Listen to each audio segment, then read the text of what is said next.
Hi, it's Paul Vincenti here once again, here to talk about features and benefits.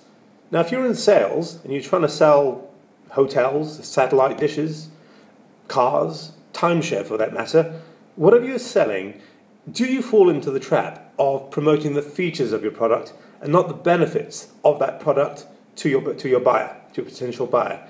Many people don't understand the difference in the power in using benefits rather than just features to sell something to somebody else. Well, first of all, let's look at the difference between a feature and a benefit.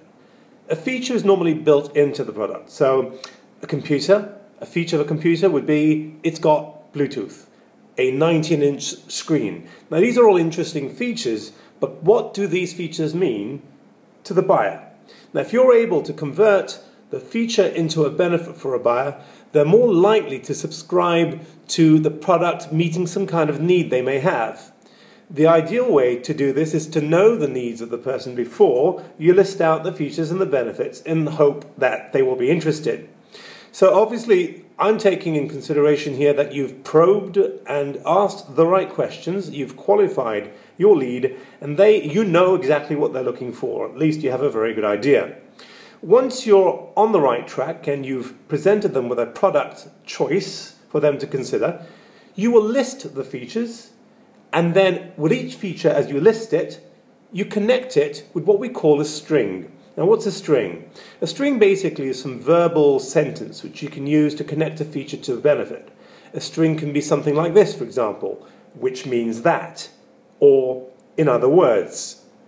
These short sentences connect psychologically the feature to the benefit in the buyer's mind. The buyer will sit there and listen to you connect the feature to a benefit and then seriously consider what that feature and benefit proposes to them. So, if I was selling you a car that had air conditioning, the way to use the feature and the benefit would be as follows.